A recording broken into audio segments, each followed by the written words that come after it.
sekalian, Assalamualaikum warahmatullahi wabarakatuh. Hari ini saya bertemu dengan masyarakat Indonesia melalui saudara sekalian untuk memberi keterangan selaku Ketua Komite Koordinasi Nasional Pencegahan dan Pemberantasan Tindak Pidana Pencucian Uang. Senin 10 April 2023. Saya selaku Ketua Komite Koordinasi Nasional Pencegahan dan Pemberantasan Tindak Pidana Pencucian Uang atau Komite TPPU baru saja memimpin pertemuan yang membahas penanganan transaksi keuangan mencurigakan dengan nilai agregat 349.874.502.944 atau lebih dari 349 triliun terkait Kementerian Keuangan. Pertemuan dihadiri antara lain oleh Menko Bidang Perekonomian sebagai Wakil Ketua Komite TPPU, Menteri Keuangan sebagai anggota komite, Menteri Hukum dan HAM sebagai anggota komite, dan Kepala PPATK serta Ketua OJK sebagai anggota komite, serta beberapa pejabat eselon 1 pada kementerian lembaga yang tergabung di dalam komite TPPU. Pertemuan ini adalah rapat yang kelima yang dilakukan oleh komite baik di tingkat pengarah maupun di tingkat pelaksana setelah Ketua Komite dan Kepala PPATK mengadakan rapat dengan Komisi 3 DPR tanggal 29 Maret 2023 dan sebelumnya rapat Menteri Keuangan dengan Komisi 11 DPR RI tanggal 27 Maret 2023. Hasil pertemuan pagi ini sebagai berikut. 1. Tidak ada perbedaan data antara yang disampaikan oleh Menko Polhukam sebagai Ketua Komite di Komisi 3 DPR RI tanggal 29 Maret dengan yang disampaikan oleh Ibu Menteri Keuangan di Komisi 11 DPR RI tanggal 27 Maret 2023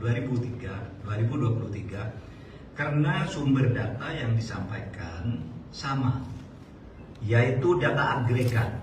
Sekali lagi, data agregat. Data agregat itu uang keluar masuk, bukan seluruhnya itu nilai yang mutlak. Yaitu data agregat laporan hasil analisis atau LHA PPATK tahun 2009 sampai 2023. Terlihat berbeda karena cara klasifikasi dan penyajian datanya saja yang berbeda. Keseluruhan LHP yang mencapai 300 surat itu sama dengan total nilai transaksi agregat senilai lebih dari 349 triliun. Kemenko Polhukam mencantumkan semua LHP yang melibatkan pegawai Kementerian Keuangan, baik LHP yang dikirimkan ke Kemenko maupun LHP yang dikirimkan ke APH atau aparat penegak hukum yang terkait dengan pegawai Kemenko, dengan membaginya menjadi 3 klaster, sedangkan Kementerian Keuangan hanya mencantumkan LHP yang diterima dan tidak mencantumkan LHP yang dikirimkan ke APH yang terkait dengan Kementerian Keuangan. Jadi ada yang ke Kementerian Keuangan, ada yang ke APH gitu. Nah, ini tidak dicakup. Itu saja bedanya. Dari 300 LHP yang diserahkan PPATK sejak tahun 2009 hingga tahun 2023 kepada Kementerian Keuangan maupun kepada aparat penegak hukum, sebagian sudah ditindaklanjuti, namun sebagian lainnya masih dalam proses penyelesaian, baik oleh Kementerian Keuangan maupun oleh APH.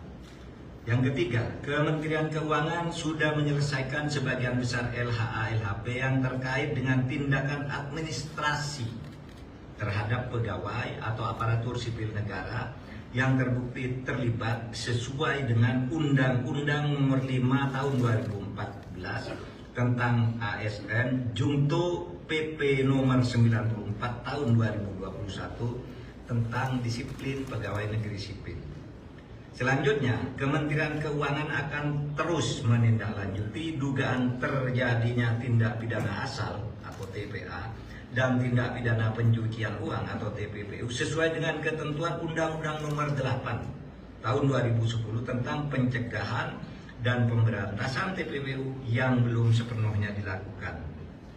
Nanti akan bekerja sama dengan PPATK dan aparat penegak hukum untuk menentukan langkah-langkah selanjutnya. Yang kelima, untuk laporan hasil pemeriksaan LHP dengan nilai transaksi agregat 189 triliun lebih yang disampaikan oleh Menko Polhukam di Komisi 3 DPR tanggal 29 Maret 2023 dan dijelaskan pula oleh Menteri Keuangan di Komisi 11 DPR tanggal 27 Maret 2023, pengungkapan dugaan tindak pidana asal atau TPA dan tindak pidana pencucian uang sudah dilakukan langkah hukum terhadap TPA dan telah menghasilkan putusan pengadilan hingga peninjauan kembali.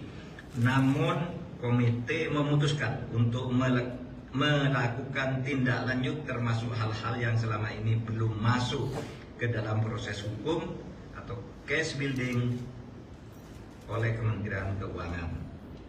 Yang keenam, komite akan segera membentuk tim gabungan atau satgas yang akan melakukan supervisi untuk menindaklanjuti keseluruhan LHA LHP dengan nilai agregat sebesar lebih dari 349 triliun dengan melakukan case building, membangun kasus dari awal. Tim gabungan atau satgas akan melibatkan PPATK, Ditjen Pajak, Ditjen Bea dan Cukai, Bareskrim Polri, Pitsus Kejaksaan Agung, Bidang Pengawasan OJK, BIN, dan Kemenko Polhukam. Komite akan melakukan case building dengan memprioritaskan LHP yang bernilai paling besar karena telah menjadi perhatian masyarakat, yakni akan dimulai dari LHP senilai agregat lebih dari 189 triliun. Terakhir, komite dan tim gabungan atau satgas akan bekerja secara profesional, transparan, dan akuntabel. Saudara, demikian penjelasan kami, mudah-mudahan disampaikan kepada masyarakat sehingga masalahnya menjadi jelas.